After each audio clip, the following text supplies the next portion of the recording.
Je me suis présentement sur le pont Populus qui enjambe la rivière Saint-Esprit et qui nous offre une magnifique vue sur le Moulin Bleu, situé au 410 route 341, naturellement à Saint-Roch-de-l'Achigan. Il était en opération depuis au moins 150 ans, sans arrêt. Malheureusement, à l'automne 2019, il a dû fermer définitivement ses opérations suite au décès de Mme Lucie Lebeau, copropriétaire du moulin et également la conjointe du meunier attitré du Moulin Bleu. Sylvain est le seul meunier au Québec et probablement le dernier à avoir vécu de son métier. Alors, sans plus tarder, allons retrouver Clément Loca, un spécialiste en architecture au Québec. D'ailleurs, il est président du comité du patrimoine à la Fédération Histoire Québec et également l'auteur du guide Porte ouverte sur notre patrimoine, publié à l'automne 2018. Le moulin, c'est le dernier moulin à farine traditionnel qui a été exploité sans interruption au Québec par un propriétaire privé. Il y a d'autres moulins en exploitation encore aujourd'hui, mais qui le sont par des corporations publiques ou des organismes sans but lucratif. Le Moulin Bleu a été construit au cours des années 1860 en rive de la rivière Saint-Esprit. Il s'agit d'une longue structure de bois coiffée d'une toiture à 2 versants assise sur une haute fondation de pierre. Au début de l'exploitation, le bâtiment a servi tant à l'usage de logements pour le meunier qu'aux activités de fabrication de farine. Par la suite, les besoins d'équipement pour le fonctionnement du moulin ont amené la construction d'éléments additionnels, surtout à compter des années 60. Mais les équipements d'origine, que ce soit les turbines, meules, bluteaux, ont toujours été en service. Ils témoignent de la longue activité meunière qui s'est déroulée en ces lieux depuis sa construction. Est-ce que l'architecture du moulin à l'époque était à peu près la même? Il faut dire que c'est les premiers bâtiments industriels construits dans la vallée du Saint-Laurent. C'était donc un lieu public, un lieu d'échange, de socialisation. Ils étaient construits soit en maçonnerie, soit en structure de bois, comme c'est le cas pour le présent moulin. Sa structure principale, longue de 15 mètres et large de 9 mètres, est constituée de forts colombages assemblés à tonneaux mortaise, comme le sont à peu près les structures de grange à l'époque. Les murs sont recouverts de larges planches de pin qui ont été peintes à l'ocre. Et la toiture est couverte de larges planches aussi qui ont été couvertes à l'origine du bardeau de cèdre pour l'imperméabilisation, auquel a succédé un revêtement de tôle d'acier plus tard. Les nombreuses fenêtres abattant 6 carreaux, donc éclairent le moulin. Elles sont disposées de façon symétrique sur les différentes faces du moulin. Donc l'ensemble est assis sur une haute fondation de pierre des champs et comporte 4 étages. Si on part de la base, au niveau du lit de la rivière, il y a le niveau de la prise d'eau avec leur atelier, le niveau des turbines et puis du canal d'évaluation. Un second niveau, il y a un palier où se trouvent tous les mécanismes de transmission, les poulies, les engrenages, les courroies. Tout cet ensemble d'équipements actionne les différents éléments qui sont au niveau principal du bâtiment, au rez-de-chaussée, au niveau aussi du terrain en façade du moulin. Ce sont les meules, les bluteaux, les cribles. Alors, c'est là qu'est le cœur du moulin. Puis, au-dessus, à l'étage, sous les combles, c'est un lieu d'entreposage d'équipements divers, de sacs vides, un peu de tout le matériel du moulin. J'ai entendu dire qu'autrefois, le meunier et sa famille y habitaient. Il y a des éléments de la structure du plancher, du rez-de-chaussée, qui nous permettent de différencier les usages du moulin à une certaine époque. Les 2 étages ont été utilisés comme usage résidentiel, soit le rez-de-chaussée et l'étage supérieur sous les combles. Donc la partie ouest, qui était celle du moulin, la structure est constituée de grosses poutres qui sont placées dans l'axe longitudinal du moulin, tandis que la partie habitée, à l'est où se trouvait la cheminée foyer, bien, les poutres sont placées dans un axe transversal comme la plupart des maisons. Les gens ont vécu dans ce moulin jusqu'à vers 1892, alors qu'a été construite une maison à proximité du moulin.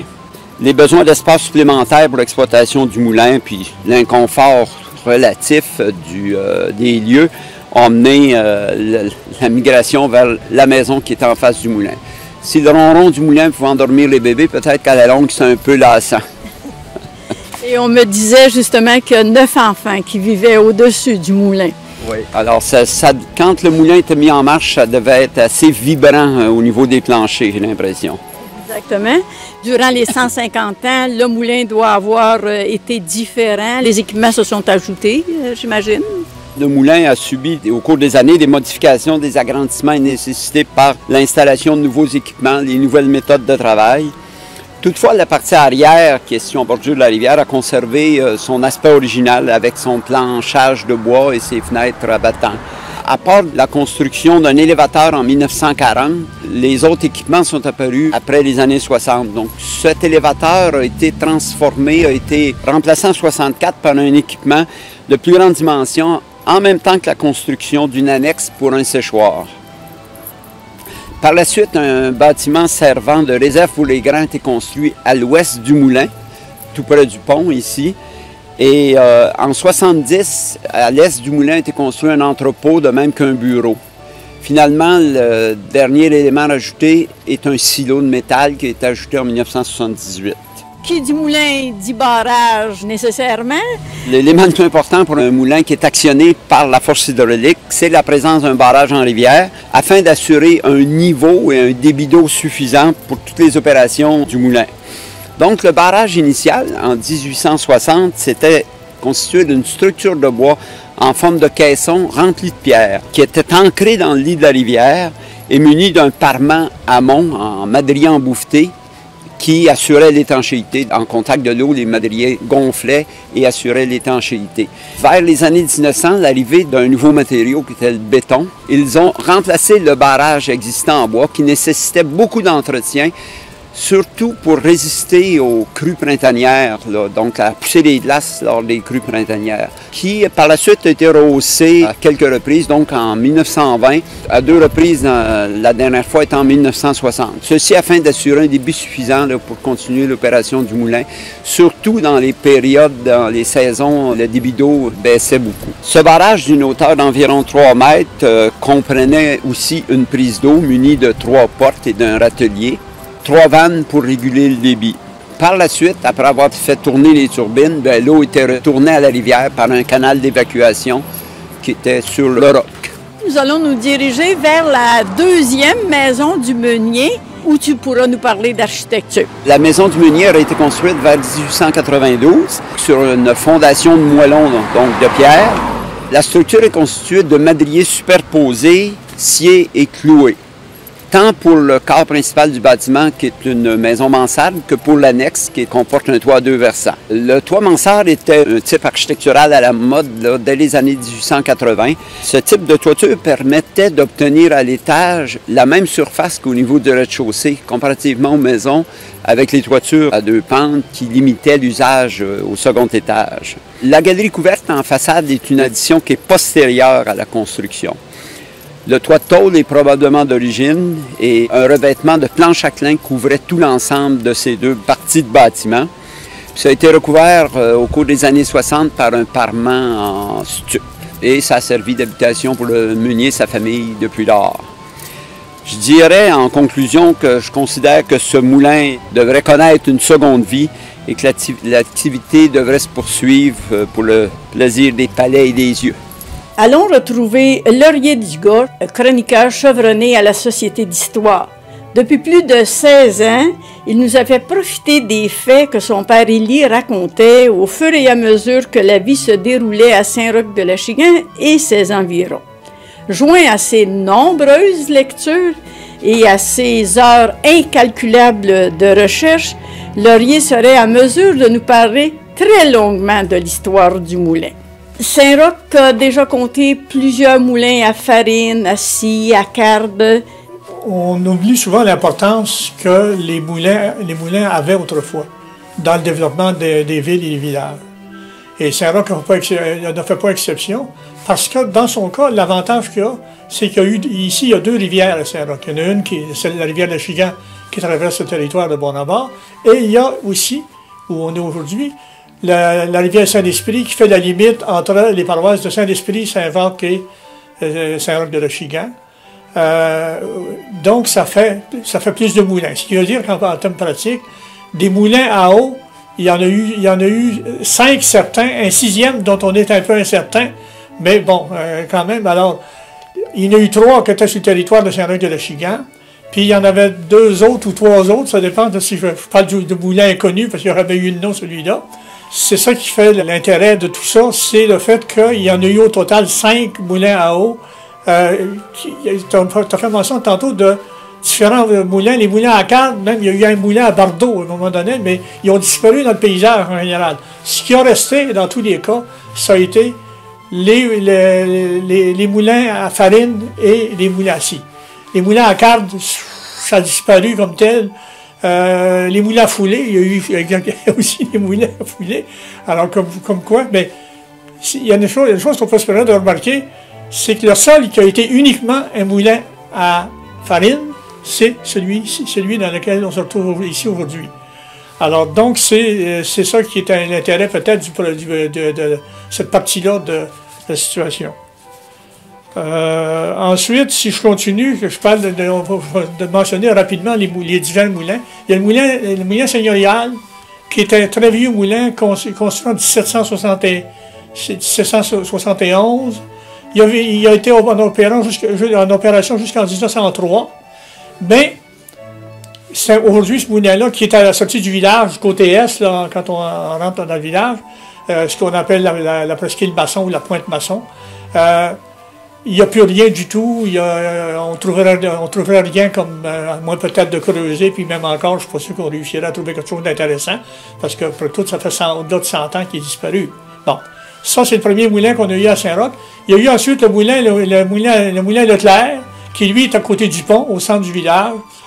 Dans ce cas-là, ça a été un moulin le moulin Leclerc, du don de la famille qui en a été propriétaire entre 1917 et 1970. Mais il y a eu, ça avait commencé comme premier moulin, ça avait été un moulin à cartes puis un moulin à fouler, qui avait commencé en 1825, mais ensuite se sont ajoutés un moulin à scie, un moulin à farine, même il y a eu un pouvoir électrique à ce moment-là, en se servant de l'eau de la rivière. Alors ça, c'est le deuxième moulin qu'il y avait au village. Troisième moulin, à l'entrée ouest du village, où se trouvent aujourd'hui les bénisteries Pomerleau. Ça avait été d'abord, en 1875, un moulin à farine.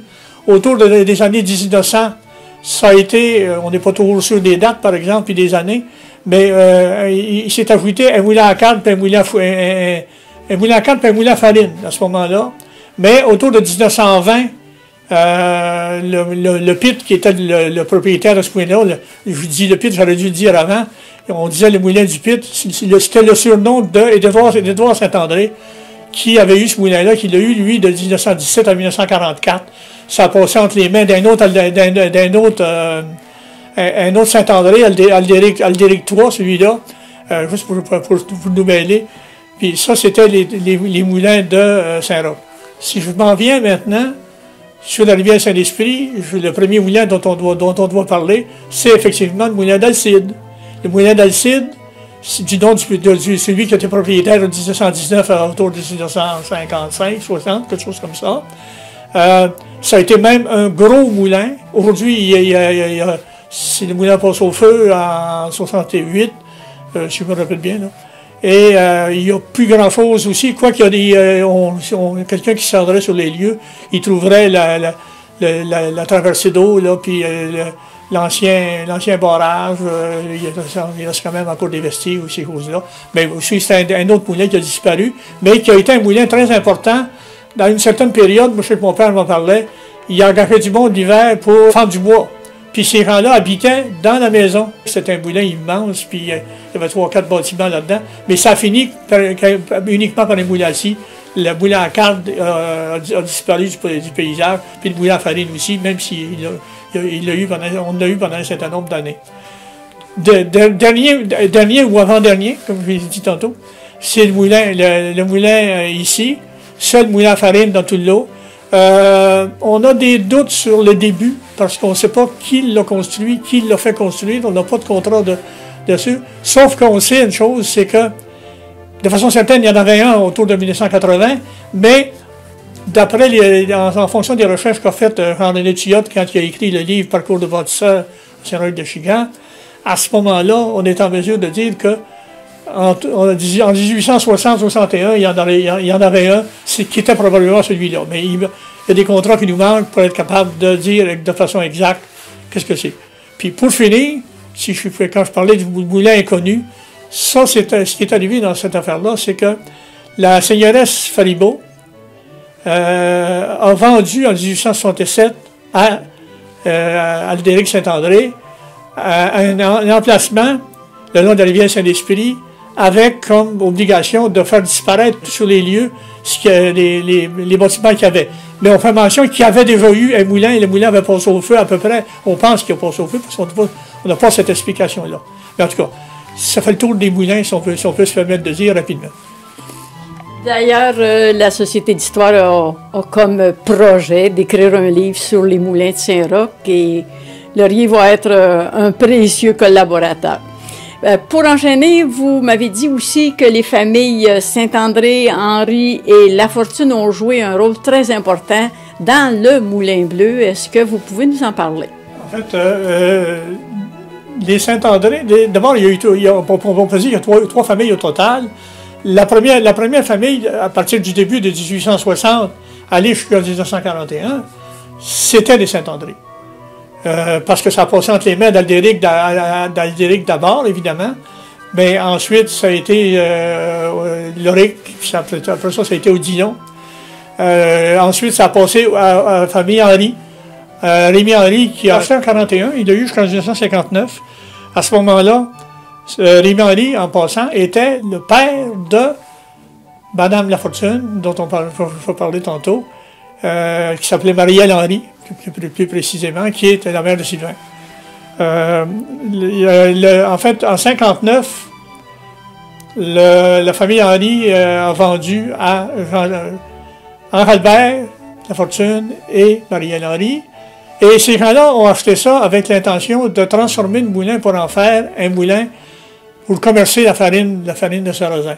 Parce que la farine de sarrasin, autrefois, ça se faisait l'automne ou l'hiver, parce que c'est un grain qui se conservait difficilement. Alors à ce moment-là, eux autres, quand ils ont parti ça avec à peu près rien. Il n'y avait pas de connaissances en la matière. Henri Albert était un cultivateur. Donc, il a fallu qu'il apprenne sur le tas. Il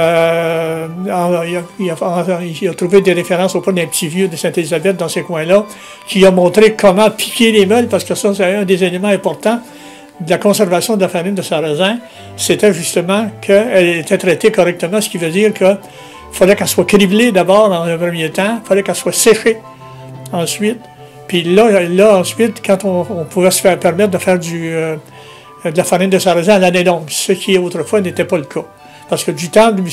Henry, Rémy Henry, à ce moment-là, il en faisait l'automne, parce que la période s'y prêtait, il faisait assez frais, assez froid, c'était pas dangereux. Mais il en faisait surtout pour les chantiers. Ça ne se faisait pas en petit format comme a fait Henri Albert puis Marielle. Donc, il y a eu quelque chose comme à peu près 60 ans qui appartenait au Saint-André. Après ça, une vingtaine d'années auprès des Henry. Puis ça finit avec Henri Albert et Marielle, pas longtemps parce qu'ils ont acheté ça en 1959. Henri Albert est mort en 1963. Et l'affaire a été reprise, le commerce a été repris et continué par Marielle. On peut même ajouter quelque chose de spécial.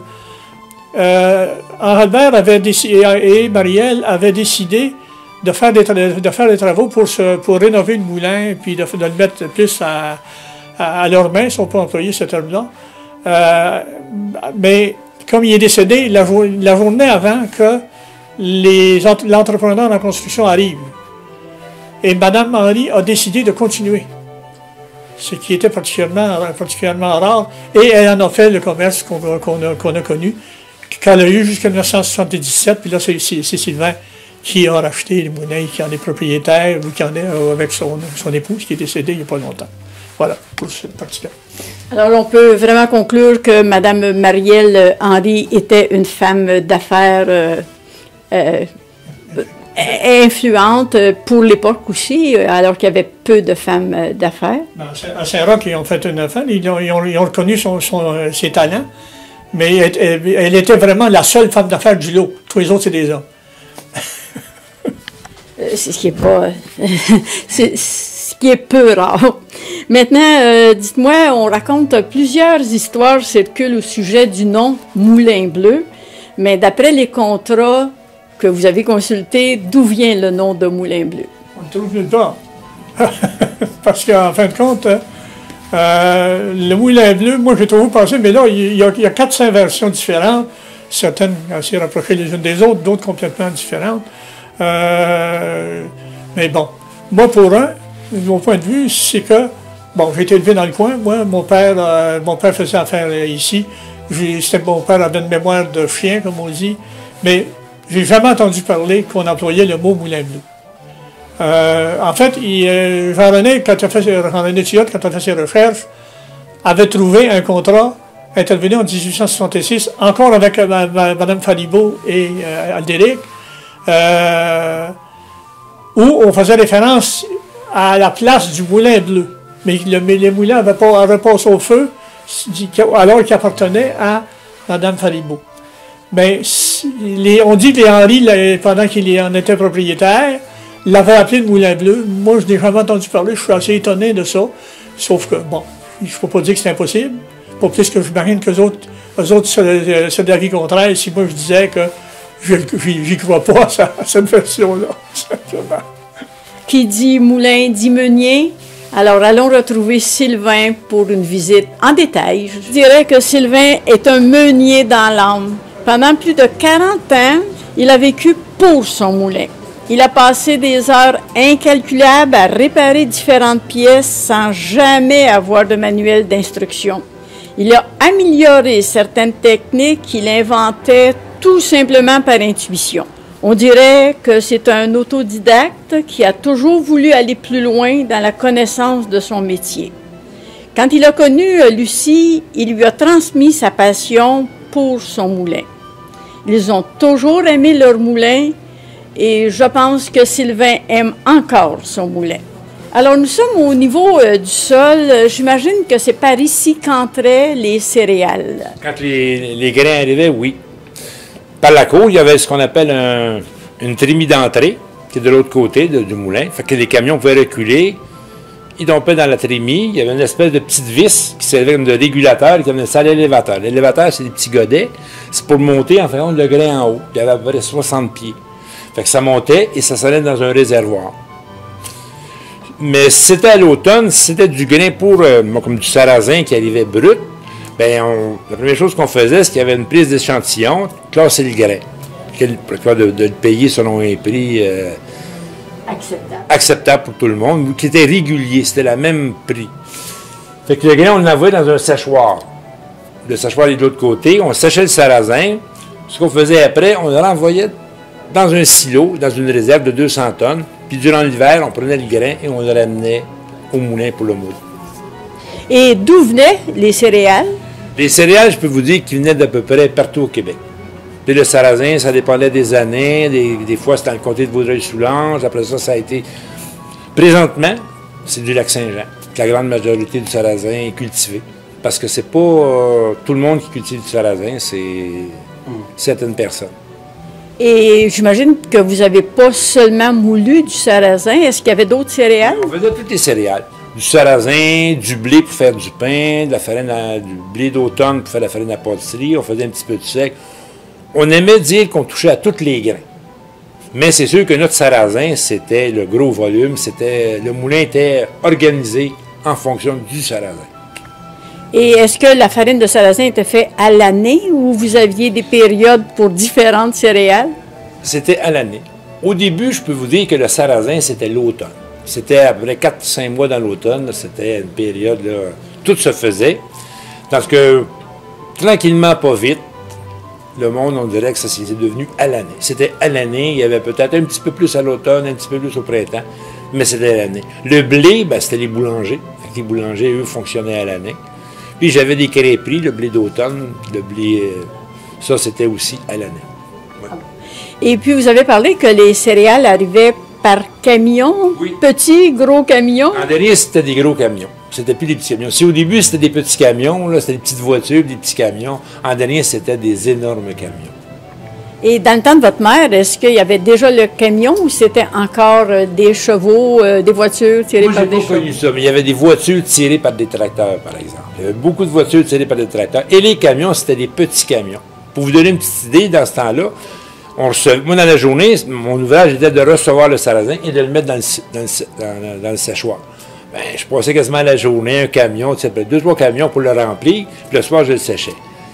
En dernier, il fallait que j'ai un réservoir de vide, mon séchoir de vide, le camion, puis j'en avais pour 3 jours. C'est plus la même grosseur de camion.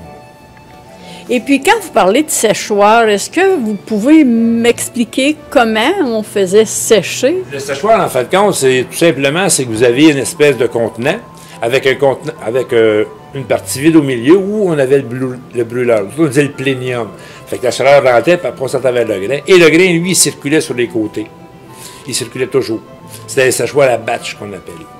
Puis pour circuler, c'est à l'aide de polis? Des vis, il y avait des petites palettes qu'on appelait des metering rolls pour calculer la vitesse, parce que ça fait toujours calculer la vitesse. Puis aussi le brûleur, le séchoir. Donc, ça demandait une attention continue. Surtout que ce fameux séchoir-là, il avait été installé à l'époque, il avait le droit, mais il était à l'intérieur. Aujourd'hui, il installe ça à 30 pieds d'une bâtisse. Fait que, surtout, il n'était pas jeune, il date de 1960, fait que je le surveillais, j'étais toujours à côté. Ah bon. Et puis, vous avez parlé de silo. Oui. Est-ce que vous pouvez expliquer davantage? Un silo, c'est une réserve, parce que dans le moulin, il y a 8 réserves de 30 tonnes, 25 tonnes, on va dire, puis un silo de 200 tonnes. On t'entreposait notre sarrasin dans le silo, tandis que les bins, ce qui servaient, c'est pour manœuvrer les grains. Tu sais, quand on reçoit du grain, il faut enlever, le déplacer. C'est ça. Ça prend pour bouger le stock, en fait, parce que ça marchait tout le temps. Je vous dis, tu prenais le ben numéro 4, tu envoyais ça dans le numéro 3 pour le mood. Fait qu'il fallait tout qui circule. Vous avez inventé, pour ne pas dire patenté, des conduits, des tuyaux? Oui, pour ne pas travailler. Moi, ce que j'aimais, c'est que le moulin, je me suis toujours dit qu'un moulin, c'est fait pour travailler à notre place. Ils ont inventé ça, les turbines, parce qu'ils ne voulaient pas tourner les meules à la main. Fait que un moulin, normalement, il devrait fonctionner. Tu n'as pas d'affaire à y toucher. Normalement, moi, il y avait mon crible, puis le bon grain, je m'occupais des déchets. J'enlevais les poches des déchets, puis il fallait la même chose, j'enlevais les poches. C'était pour voir aussi, c'est la même méthode aussi de voir qu'est-ce qu'on enlève. Quand c'est automatique, ben, tu ne le vois pas.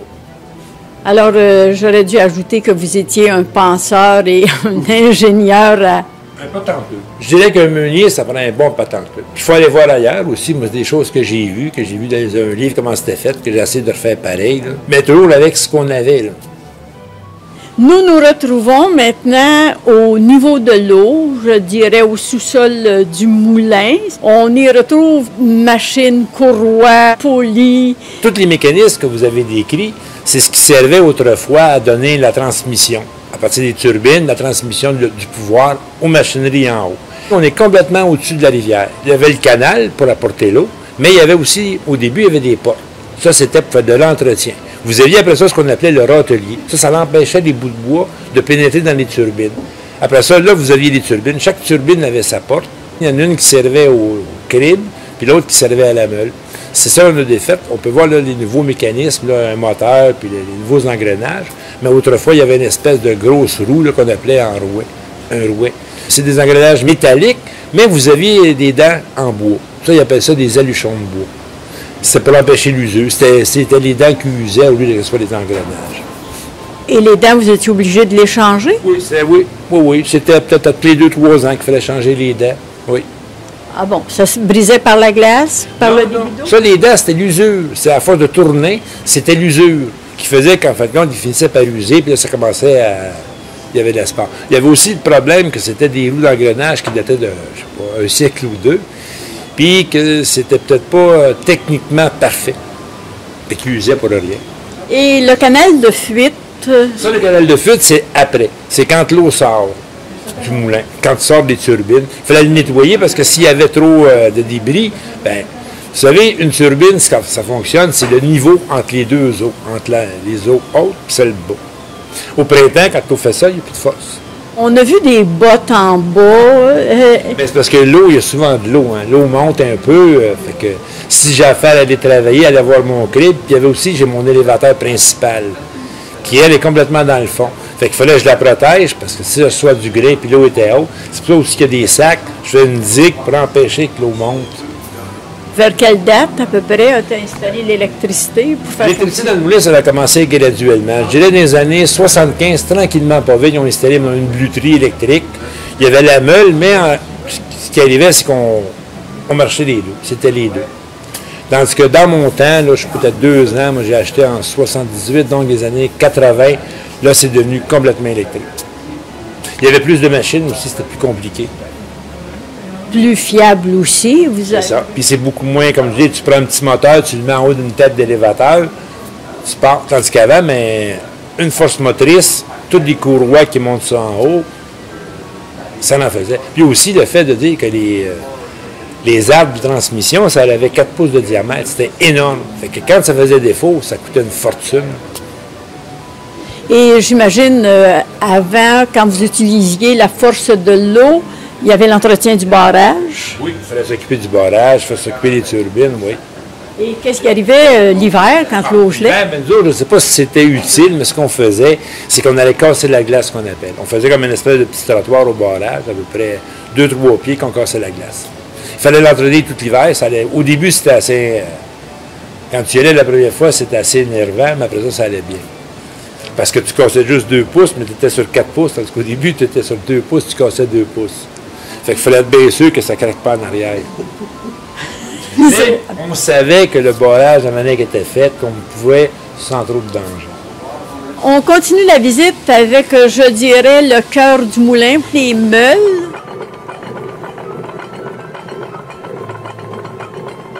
C'est 2 pierres. Hein. Il y en a une qui est la gisante et la tournante, mettons donc. Mais les deux, c'est en bloc. C'est tous des blocs de pierre réunis qui sont cerclés. C'est un matériau qui... On dit du silex meulien, ça vient probablement de France. C'est une pierre qui est excessivement dure. Il y en a qui vont vous dire qu'elle arrivait par bloc, puis était assemblée à Montréal. Puis il y en a d'autres qui vont vous dire qu'elle arrivait complète. Ça dépendait. Il n'y en a pas une qui est arrivée pareille, j'ai l'impression. Et puis, comment fonctionnait, là? En haut, complètement, on a la réserve. Parce que comme c'est mon crible, le crible ne va pas à la même vitesse que la meule, fait qu'il y a une espèce de réserve, ça sert de tampon. Ça coule ici. Ça, on enlevait, ça a été ajouté. Anciennement, ils vidaient leur sac ici. À la main? À la main, oui. À la main. C'est tout à la main. Là, le grain s'en vient. Il est dans ce petit trémie-là. Vous avez ce qu'on appelle l'auget. L'auget, en fin de compte, c'est ce qui distribue le grain. Et vous avez le babillard qui est ici. C'est ce qui mène le bruit. Là, le grain tombe entre les pierres au centre. Les 2 pierres qui tournent, puis par le mouvement de rotation, le grain rentre entre les 2 pierres, passe à travers les rayons, les gros sillons profonds, et sort sur le côté. Puis la meule, en tournant, elle sort la farine. Elle tombe, elle amène à l'élévateur qui est en face. Quand elle sort de la meule, on va appeler ça la boulange. C'est qu'elle est toute mélangée. Vous avez la farine plus les écorces. Fait qu'il fallait tamiser. Pour les tamiser, c'était un petit élévateur qui montait en haut et on avait une partie qu'on peut voir, une bluterie. C'est une espèce de cylindre hexagonal qui tourne. La farine et la boulange rentre, tranquillement pas vite, la farine passe à travers le tamis jusqu'à la fin, c'est les écorces qui sortent. Mais c'est la meule qui sépare. Parce que si on n'a pas le taux, aussi la façon de piquer, si tu vas moudre les écorces ou tu vas moudre le son de blé, ça va faire une farine qui est brune. Fait qu'il fallait... Oui, c'était la meule qui séparait. Le bluteau faisait juste la job, finissait la job. Il fallait avoir l'œil, j'imagine. L'habitude aussi, c'était la farine, la regarder. On finissait par prendre une habitude.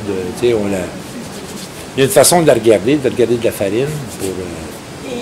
Et lui toucher. C'était vu que j'avais pas beaucoup de personnel, c'était moi qui allais livrer chez mes clients. Hein. Fait que c'était la meilleure façon. Eux me disaient ce qui se passait. C'était le meilleur contact. C'était eux autres qui me disaient, ben là, surtout comme à l'automne, le blé, c'est assez capricieux pour faire du pain. Fait que l'automne, on achetait du blé durant l'été pour pas en avoir durant. Au moins se rendre jusqu'au mois début décembre, avec du vieux blé. Après ça, là, on prenait le nouveau blé qui faisait un mois ou deux. Si on prenait le nouveau blé, c'est un paquet de problèmes.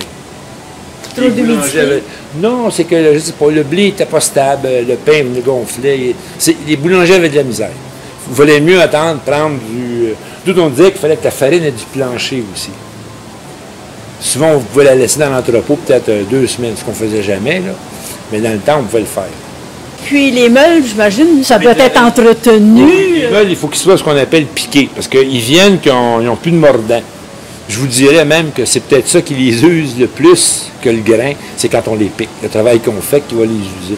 Enfin, donc, ça, c'est un ouvrage qu'on faisait. Anciennement, on les faisait peut-être 2 fois dans l'année, on les piquait de 0 à 100 %. Moi, en fin de compte, pour ma farine, j'aimais mieux que mes meules, je les disais, je piquais à la méthode 80-20. 80 %, je les tenais toujours comme ça. Ça faisait une farine qui était plus régulière. Parce qu'aujourd'hui, une qualité de farine, il faut toujours qu'elle soit pareille. Il ne faut pas qu'elle soit excellente, moins bonne. Fait que, en les tenant piqués tout le temps, ma farine était régulière. Oui, pour les piquer, en fait, compte, on servait de ce qu'on appelle la potence. C'est ce qu'on voit en arrière, là, la vis, on la rapprochait au-dessus, puis on l'élevait. Ce qui est suspendu là, en rouge, ça, c'était pour que les aspérités qui dépassent. On promène dessus, puis tout ce qui dépasse en rouge, c'est du hoc. Je les piquais pour les rabattre. Ça, on appelait ça dresser la meule. Il y a la piquer, mais il y avait aussi la dresser. Et combien de temps ça pouvait prendre pour piquer la meule? Avec pneumatique, c'était une journée gros max. Il fallait que je la lève le matin, que je la pique. Anciennement, ça me prenait 3 jours. Vous avez parlé du bluto qui séparait là, la farine des écorces, mais le crible là-dedans, qu'est-ce qu'il vient faire? C'est toute autre partie en avant, celle qui était rajoutée, c'est pour nettoyer les grains avant de les moudre. Nettoyer le sarrasin. C'est un paquet de machines, chacun a sa fonction. Maintenant, le Forano 500, lui, va enlever les gros grains, un grain de maïs. Après ça, j'ai des séparateurs à alvéoles. Eux vont enlever les grains longs, un avoine. Puis la table densimétrique, elle, 2 grains à peu près pareils, elle va les séparer. Un grain de blé d'un grain de sarrasin, ça ne se ressemble pas. On va dire orge, c'est encore pire, c'est pareil. Pour les séparer, bien là, ça prend la table densimétrique qui, elle, va les séparer. Puis j'ai un petit épiareur aussi pour enlever les... Parce que c'est un des problèmes dans la farine de sarrasin, les boulettes de terre, ça fait une farine qui griche. Et la qualité, ça fait moins bien. La farine n'a pas le même goût aussi. À quoi servait la roue qu'on voit juste à côté? Quand on voulait partir de la turbine, c'était avec ça. J'ouvrais mon eau, je l'entendais. Quand je trouvais qu'il y avait assez de courant, je la soulevais un petit peu, puis elle partait tourner. Là, par la vitesse, ça me donnait une idée combien il en donnait. Parce que dans le temps, ça tourne à peu près 100 tours minute. Fait que c'était ça que ça servait, c'était pour ajuster la meule. Puis, à l'eau, il faut toujours que tu les ajustes dans ta journée, parce qu'à mesure que l'eau descend, on avait une réserve d'eau, mais l'eau sur le barrage, elle descend un petit peu. Hein. Dans la journée, des fois, on la vidait. Fait que ce qui arrive, bien là, comme je disais tantôt, la force de la turbine n'est pas pareille. Fait qu'il fallait toujours corriger pour que tout donne la meule à la même vitesse. Fait que c'est pour ça qu'électrique, ça tourne toujours à la même vitesse, c'est constant. Ça, c'est l'autre turbine. Elle, c'était juste une crémaillère. C'était pour la turbine, c'était la même affaire. On la levait, là, elle était élevée, une partie qui est élevée, pour faire entrer l'eau. Ça, c'est une petite meule, c'est une meule de pierre. Nous, on fait des millets, de la farine de quinoa, toutes des petites affaires qui n'ont pas beaucoup de volume, mais on a passé là-dedans. Tout ce qu'il y a, c'est la farine. C'est crible, on moud, mais il n'y a aucune farine. C'est les middlings, les poches qu'on voit, il n'y a aucune farine. Les farines vont toutes dans la petite salle d'empaquetage. Et les déchets? C'est bon, ça se vendait bien, mais c'était un résidu. Puis il y avait le gru qu'on pouvait... C'est la même affaire, c'était un résidu. L'autre côté, ben, c'est du son ou du gru de blé. C'était les... Nous, on dit les déchets ou les middlings. C'est ce qui n'est pas de la farine, en fin de compte. Ce qui n'allait pas de l'autre côté. Ah oui, une vieille moulin. Une vieille moulin. C'est un moulin qui était ici. Moi, j'ai été chercher ça chez M. Vizina, à Saint-Roch. Lui, il me disait, j'ai acheté ça de Rémy. Fait que c'est sa moulange à lui, là, une vieille moulange à marteau. Parce que mon grand, pour faire de la moulée, c'était des moulanges à marteau. La grosse différence entre une moulange à marteau et une moulange à une meule de pierre, c'est que ça moule tout. Tu sais, le son, tout est moulu fin. Tandis que ça sépare. Ça fait de la farine. C'est ça qu'aujourd'hui, ce qui fait de la farine, les grosses entreprises, c'est des moulins à cylindres. C'est 2 cylindres qui tournent, le grain passe entre les deux. C'est à peu près la même chose. Et puis la balance. La balance, parce que mes sacs étaient pesés. Il fallait que je pèse mes sacs. Dans le moulin, il y avait un règlement, mais pas beaucoup, il y en avait un. C'était le balai, c'était le défendu du toucher, c'était mon balai. Quelqu'un qui a le tour, quelqu'un qui s'est balayé, là, mais ton balai, il va durer peut-être 2 mois. Quand tu n'as pas le tour, tu scrapes au bout d'une semaine. Parce qu'il y a une façon de balayer. Tu balayes sur un bord, tu balayes sur l'autre. On est dans la pièce où on assachait la farine. Oui. Il y avait toujours au moins 2 personnes qui en sachaient. Parce que la farine, elle arrivait dans un réservoir en haut, comme ici. Elle descendait ici, dans cette petite chose-là. Et là, on servait d'une chose, puis on sachait 1 kilo. Ça, c'était dans le temps, là, il y avait Francine Saint-André, puis il y avait sa belle-sœur, Nicole. Mais il y avait une personne ici, une pèseuse, puis une empaqueteuse, celle qui fermait les petits sacs. Elle mettait les sacs là. Moi, en fin de compte, le meunier, lui, il venait, puis il mettait ça dans les caisses, puis il partait avec. C'est à peu près le principe. D'après toutes les farines, oui. Et quel était le poids, la grosseur des sacs? Ce qu'on a fait beaucoup, c'était du 1 kg. C'était la farine de sarrasin qu'on vendait dans les épiceries, c'était le gros. Le reste, en fin de compte, c'est pour le petit magasin, c'était des plus gros formats. Parce que les farines de blé, quand on vendait, c'était tout du 20 kg vendu à Montréal. C'était tout en 20 kg. Et je vois là-bas qu'il y a des différentes petites portes. À quoi servaient-elles? Il y en a une, c'est une bluterie qui est au deuxième. L'autre, c'est sarrasin. Après ça, vous avez blé. Puis une, c'est sarrasin encore plus blanc. Parce que les farines ont aussi, comme la farine de sarrasin, on vendait une farine qui est excessivement blanche. C'est à peu près à 50% d'extraction, comparativement à celle qu'on vendait là, dans les épiceries, à 70%. Mais c'était typique. C'est pour ça qu'il y a une petite porte par là. La machine qu'on voit ici. Ben, nos sacs étaient tous cousus. C'était une machine à coudre. Sauf ici, les sacs de 1 kg, ils étaient collés. Je pense qu'ils sont rendus des magasins, je pense qu'ils sont collés à cette heure. Et qui étaient vos acheteurs? Les acheteurs, ben, les farines de sarrasin, ça fait longtemps, c'est dans les grandes chaînes. Soit chez Métro, chez Sobeil, chez Provigo. Le reste, ça a été selon les années. La farine de blé, c'était les aliments naturels, des choses de même. On a commencé dans le bio, on vendait à Coop la Balance. C'est probablement les premiers qui ont fait la farine bio. Là, on vendait à eux autres, on était leur fournisseur. Ils apportaient les grains ici, bio, on faisait leur farine. C'est parce que beaucoup de clients n'existent plus. Les petits magasins d'aliments naturels, il n'y en a quasiment plus. Tout avant, c'était... À Montréal, il y en avait, je sais pas, une vingtaine. Là. Votre moulin il est fermé, mais on voit encore des petits sacs de farine de sarrasin dans tous les épiceries. C'est ça, c'est que la farine, la distribution des farines dans les grandes chaînes, on a vendu ça à Jardin Ricard à Louisville. C'est lui qui fait la farine à cette heure. Tout, c'est la cabane de classement des grains. Puis quand on séchait, maintenant, c'était la place pour qu'on restait. C'était chauffé, ça c'est le papier de chauffer. Ça servait à diviser. Fait que tu prenais ton 2 kg, tu le mettais dedans, il y a à peu près 5 barres sur l'autre. Puis quand tu avais à peu près ton 500 grammes, là tu commençais tes affaires. C'était rien parce que quand on mesurait, même, pas là, tu à côté du crible. Mais maintenant, quand tu sois un grain, il y avait une façon de prendre des grains, pour être sûr que ce soit uniforme du début jusqu'à la fin. C'est ça, c'est quand tu allais dans un silo, mettons là. Puis tu l'ajoutes, il y en a peut-être. Tu veux savoir le nombre de grains, mais à 20 pieds, là, ben, j'ai à peu près des bâtons que tu rajoutes, tu langues. Puis quand tu fais ça, ben là, ton grain coule. Fait que là, tu es sûr que ton grain était à peu près à 20 pieds. C'est surtout pour ça. Ça, c'était à la différence, que, comme dans le temps de ma mère, qu'elle regardait, puis elle disait, ben ça va. Tu sais, elle prenait l'humidité, puis elle disait, ça va. Oh, je te donne 400 pièces la tonne. J'aimerais ça que vous nous racontiez votre jeu quand vous aviez à peu près 5 ans. Moi, je ne restais pas ici. Je restais un petit peu plus loin. Je restais à l'autre bout du ruisseau Saint-Jean. Puis je ne sais pas pourquoi, comment ça se fait, mais j'avais un moulin. J'avais un endroit où j'allais, c'était mon moulin. Je roulais les chemins. Il faut dire que quand j'avais à peu près... Moi, j'avais peut-être 7-8 ans. Parce que mon père est décédé, j'avais à peu près ça, 7-8 ans. Et c'est peut-être ça qui m'a marqué, qui parlait de moulin. Puis que là, moi, je me suis mis à penser moulin. Et vous m'avez raconté que vous aviez vos clients. Oh, j'avais des clients. Mais ça, j'avais mes clients que je me promenais autour du champ, là, puis là, j'avais mis des gros morceaux de bois, puis c'était les endroits où j'allais livrer. C'est joli comme histoire, oui. Bizarre, ouais. Oui. Alors, un gros merci, Sylvain. Merci beaucoup. Merci. Que va-t-il arriver du Moulin Bleu? Aura-t-il une suite? Aura-t-il une nouvelle vocation? Alors, une équipe est en train de se former justement pour jeter nos idées. Alors, une chose est certaine, ce moulin rempli d'histoire mérite une deuxième vie, comme on pourrait dire. Alors, j'aimerais remercier Sylvain de nous avoir permis de visiter son moulin, Laurier-du-Gars, Clément Loca, et également un gros merci à Gilles et Mathieu de Plume Libre qui nous ont fait profiter de leur talent et de leur expérience. Je voudrais aussi vous dire merci qui vous intéressez à la vie du Moulin Bleu de Saint-Roch-de-l'Achigan. Merci.